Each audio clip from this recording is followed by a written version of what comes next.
Buenas tardes, muy feliz Pascua. Vamos a seguir celebrando esta fiesta, especialmente en esta octava, en los primeros días, hasta el domingo, pero también vamos a seguir tratando de profundizar en este misterio de la Pascua durante todo el tiempo pascual que termina con la fiesta de Pentecostés. Son 50 días para ayudarnos a crecer en esta experiencia.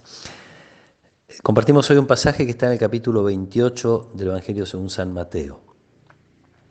Las mujeres que habían ido al sepulcro, después de oír el anuncio del ángel, se alejaron rápidamente de allí, atemorizadas, pero llenas de alegría, y fueron a dar la noticia a los discípulos. De pronto Jesús salió a su encuentro y las saludó diciendo: «Alégrense».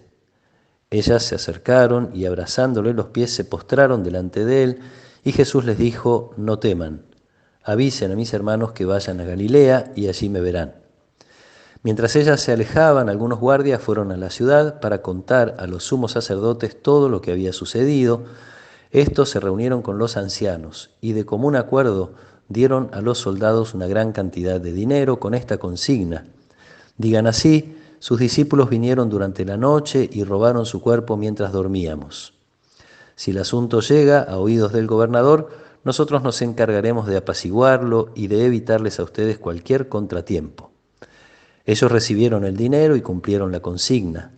Esta versión se ha difundido entre los judíos hasta el día de hoy. Palabra del Señor. Las primeras en ver a Jesús resucitado son las mujeres. Esto de alguna manera fortalece el testimonio de Jesús durante toda su vida, de privilegiar a las personas pobres, a las personas menos reconocidas. Tenemos que saber que el testimonio de las mujeres en aquel tiempo no era muy valioso. De hecho, en la vigilia pascual escuchamos que los mismos discípulos, cuando escuchan el anuncio de las mujeres, creen que están delirando y no les creen. Lo que provoca este encuentro de las mujeres, primero con los ángeles que les anuncian y después con el encuentro con Jesús, es alegría y temor. Son experiencias que tienen que ver con el encuentro con lo sagrado y en definitiva con el encuentro con Dios. Alegría por la presencia de Dios, temor por la propia pequeñez, la propia indignidad de tener esa experiencia de encuentro con Dios. El anuncio de Jesús entonces fortalece este sentimiento de la alegría: alégrense, y las protege del temor: no teman. No teman porque su pequeñez está protegida por Dios mismo y por su poder. Ellas son enviadas entonces a anunciar a los discípulos la resurrección y esta consigna de Jesús: vayan a Galilea, que los discípulos vayan a Galilea, allí me verán. Es interesante pensar que Galilea era el lugar donde todo había comenzado, era el territorio que más habían recorrido con Jesús.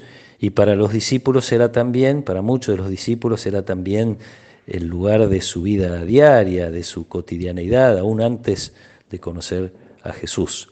Digo, es interesante porque también a nosotros nos sirve, por un lado, ir a los comienzos de nuestra experiencia de Dios, cada tanto recordar cómo fue que hemos decidido hacernos sus discípulos, y también reconocer que en la vida diaria, en lo cotidiano, Él sigue haciéndose presente. Esto nos permite liberarnos del peso de lo rutinario, de las cosas que siempre se repiten. A lo mejor en la medida en que vamos descubriendo presencias de Jesús en distintas realidades, viene la novedad sobre aquello que es rutinario.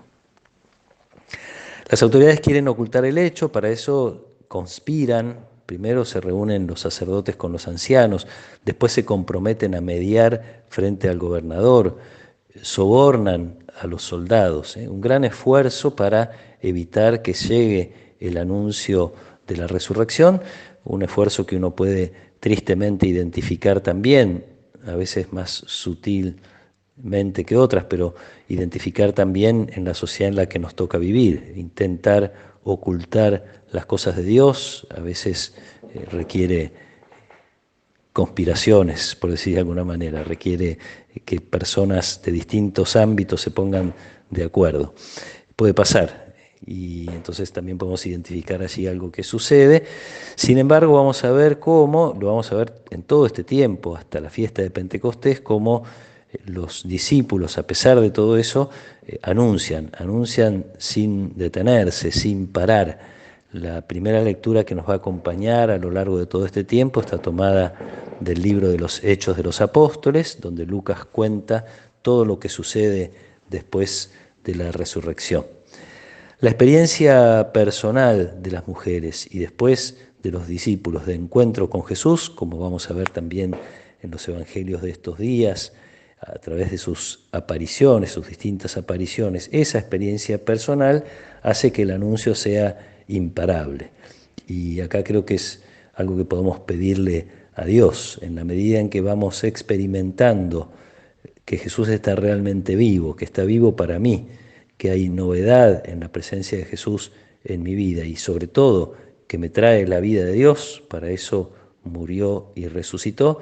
En la medida en que esa es una experiencia personal, no podemos sino compartirla, buscar la manera de que otras personas se acerquen también a Jesús y puedan recibir este regalo de la vida eterna, que empieza ya en nuestra vida y que se prolongará eternamente. Nos va a hacer participar para siempre de una vida de felicidad junto a Dios y a los seres que amamos.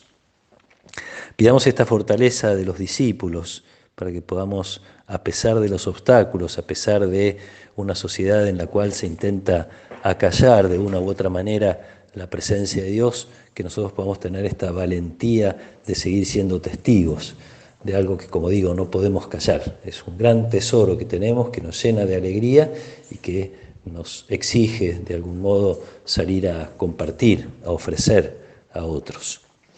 Que el Señor nos acompañe en esta tarde, que Él nos proteja y nos bendiga.